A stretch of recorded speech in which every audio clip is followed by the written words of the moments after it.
Bienvenidos a un nuevo video de legislación tributaria. El día de hoy, junto con mi compañera Angie Acosta y quien les habla Mónica Rivera, hablaremos acerca del proceso de facturación. Iniciaremos con ¿qué es eso de la facturación? Bueno, es una acción que se refiere a todos los actos relacionados con la elaboración, registro, envío y cobro de las facturas. Como podemos ver en la imagen, una factura es un documento que refleja los datos de una transacción mercantil, es decir, la venta de bienes o servicios, y contiene información como los datos relativos al emisor y receptor de la factura, es decir, el nombre, el número de identificación, la dirección, la información sobre la transacción realizada, es decir, el concepto de la factura, el importe facturado y el desglose por cada concepto, los impuestos aplicables, el número de factura, la fecha y el lugar, y el modo y plazo de pago. Actualmente en Colombia, la DIAN permite a los contribuyentes solicitar las autorizaciones de facturación bajo diferentes modalidades, como lo es la modalidad de papel, la posta por computador o la facturación electrónica. La facturación de papel es una modalidad que se lleva generalmente en un talonario, el cual debe contener algunos datos preimpresos, como lo es el NIT del vendedor, la razón social, el número de factura, entre otros. El resto de información se debe digitar de forma manual, especificando los artículos que se van a vender, los valores cobrados y demás. Esta modalidad obliga al contribuyente a conservar una copia física de la factura entregada. Las facturas pueden realizarse relacionando los datos del cliente o por el cliente mostrador. Nuestra segunda modalidad es el sistema POS, que es un sistema de facturación por puntos de venta, en donde se coloca un sistema de facturación en cada punto de venta o caja conectado a un sistema central de control. Esta se lleva a través de un software de facturación o una máquina registradora, pero su entrega al cliente debe ser física. Las facturas pueden realizarse relacionando los datos del cliente o por el cliente mostrador. Esta modalidad no obliga al contribuyente a conservar una copia física de la factura entregada. Nuestra tercera modalidad es por computador, que se lleva a través de un software de facturación, pero su entrega al cliente debe ser física. Esta modalidad obliga a que la factura se especifiquen los datos del cliente, es decir, que no se permite la realización de facturas con cliente mostrador. Esta modalidad no obliga al contribuyente a conservar una copia física de la factura entregada. Y por último tenemos la facturación electrónica, que se asemeja a la facturación por computador, pero tienen una diferencia, es que todo el proceso de facturación sea por medios electrónicos como el Internet. Además que la facturación electrónica, antes de ser enviada al cliente, tiene que enviarse por correo en formato XML o PDF a la DIAN para su aprobación. Asimismo, la factura debe contener código QF, código QR y estar firmada digitalmente. Es necesario aclarar que con la implementación de la facturación electrónica en todo el país, este tipo de modalidades o este tipo de facturas dejarán de ser aceptadas por la DIAN. Es decir, algunas empresas tendrán que expedir facturación electrónica de venta de manera obligatoria. Para consultar si estás obligado a facturar electrónicamente, conocer las fechas estipuladas por la DIAN, te invitamos a acceder al siguiente link en facturacionelectronica.dian.gov.co en la herramienta interactiva de calendario.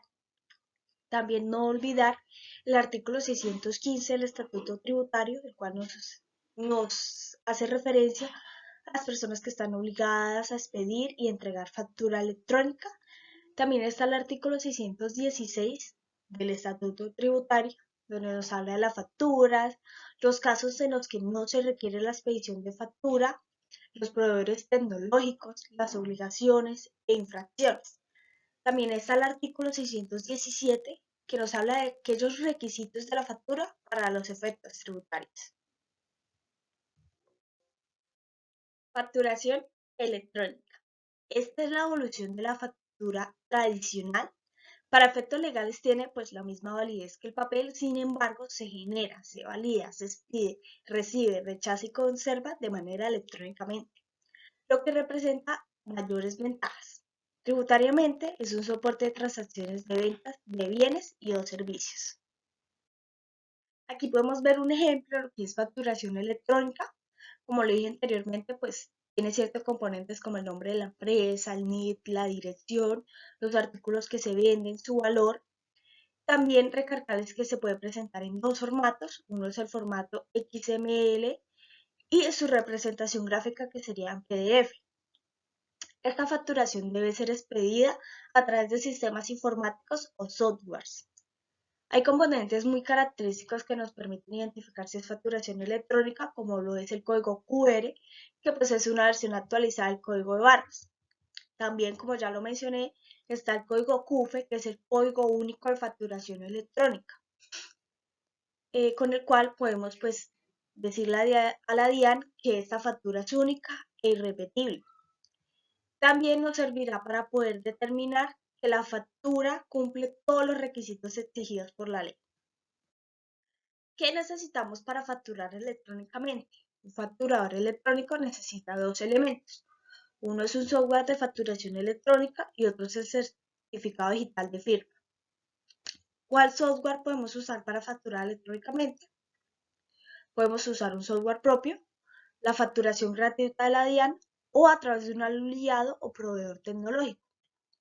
Estos aliados o estos proveedores que nos ayudarán a realizar la facturación electrónica son previamente autorizados por la DIAN, es decir, que cumplen todos los requisitos para realizar una factura electrónica, o también, como yo como empresario puedo realizar un software propio o desarrollar el software que ya tengo que cumpla con los requisitos y que lo pruebe la DIAN y que pueda desarrollar esa facturación electrónica. También está la facturación gratuita de la DIAN, la cual lo podemos buscar a través de su página web. ¿Cuáles son esos requisitos de la factura de venta? Esta información la encontramos en el Estatuto Tributario, en el artículo 617. Estos requisitos son estar denominada primeramente como una factura de venta, lo que es el apellido, el nombre o la razón social y número de identificación del vendedor o de quien presta ese servicio. También la misma información por parte del cliente o de quien adquiere esos bienes y servicios, junto con la discriminación del IVA pagado. También el número que corresponde a un sistema de numeración consecutiva de facturas de ventas, asimismo como su fecha de expedición y la descripción específica o genérica de los artículos vendidos o servicios prestados. También se requiere el valor total de la operación, el nombre o razón social y el NIT de quien imprime esa factura. Y por último, indicar la calidad de retenedor del impuesto sobre las ventas. Hola, mi nombre es Anja Costa y hoy les voy a hablar sobre la importancia de facturar de manera correcta. Como pueden ver en esta presentación tenemos tres ítems de cómo poder facturar de manera correcta y cuál es su importancia. La primera dice, llevar tu contabilidad al día es de suma importancia para el correcto funcionamiento de tu empresa, ya que te dará visibilidad de situación financiera, lo que hará mucho más ágil la toma de decisiones para tu negocio. Es decir, que si nosotros empezamos a implementar o implementamos en nuestra empresa una facturación de manera correcta, podemos decir que llevamos eh, un sistema muy organizado que nos podrá ayudar más adelante con nuevos negocios y nuevos proyectos. En la segunda está, una de las herramientas principales para un control eficiente es la facturación, pues esta es el comprobante legal de una transacción comercial y es expedida por el comerciante o prestador de servicios al nombre de quien adquiere. Es decir, que, por ejemplo, pues cuando tenemos la empresa o las empresas entregan su factura, es como una forma legal de poderle entregar a su cliente eh, una validación o un comprobante en el cual se esté diciendo que pues lo que se le está entregando es de manera legal, ¿sí? De forma que pues que no vaya a haber ningún inconveniente más adelante. En el tercero tenemos que hoy en día para que una factura sea válida, esta debe ser electrónica e incluir todos los datos fiscales. Es decir, debemos incluir todos los datos de la empresa como dirección, correo electrónico, número de teléfono, el NID, importante, y la razón social. Adicional a esto debe ir el nombre del representante legal. ¿Por qué debes facturar como empresa? Las empresas tienen obligación de otorgar facturas para comprobar todas sus ventas o actividades ante las autoridades hacendarias. Por su parte, los consumidores tienen el derecho de recibirla para poder aplicar las deducciones en sus declaraciones y, en dado caso, solicitar una devolución de impuestos al término del año fiscal. Aquí tenemos en la siguiente diapositiva la pregunta de por qué surge la facturación electrónica.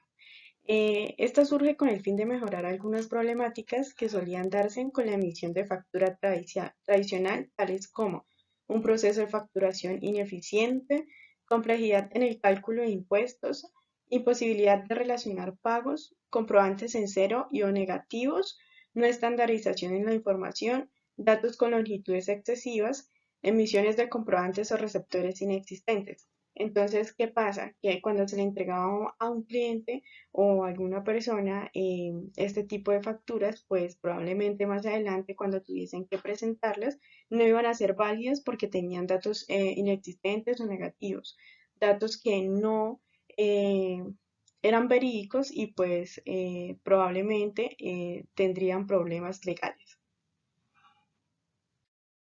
Ahora vamos a hablar sobre las implicaciones que conlleva la no facturación adecuada. Primero, quienes tengan la obligación de facturar y no lo hagan, se exponen al cierre de su establecimiento de comercio o del lugar en donde desarrollan su actividad. Es decir, aquellas personas que se vean en la obligación de realizar la facturación o que estén haciendo la facturación de manera inadecuada, en el momento de rendir las cuentas, lo más probable es que les puedan cerrar su establecimiento por hacer las cosas ilegal, ¿sí? En el siguiente tenemos, cuando se expide la factura sin cumplir con los requisitos establecidos en el ETE, la DIAN podrá imponer sanciones monetarias al obligado. Es decir, que la DIAN puede venir a intervenir y a cobrar algunas sanciones en caso tal de que la facturación no se esté haciendo de manera correcta. En el estatuto tributario señala que quienes tienen la obligación de expedir factura deben hacerlo con el lleno de los requisitos establecidos en el artículo 617 de dicho estatuto. En este caso, este estatuto habla de cómo diligenciar o cómo llenar la factura con los campos correctos, es decir, con el NID, con la razón social, dirección, correo electrónico, número de teléfono, nombre de representante legal y otros datos importantes de la empresa. ¿Qué sucede cuando no se expide factura? En los casos en el que el obligado a expedir factura no lo haga, igualmente podría ser sancionado con el cierre o clausura del establecimiento de comercio o el lugar en el cual desarrolla su actividad, profesión u oficio. Como le hablábamos anteriormente, aquellas personas que necesiten o que deban realizar la factura y no lo hagan, lo más probable es que tengan que les cierren su establecimiento o puedan ser sancionados por varios meses, años, dependiendo pues la inflación.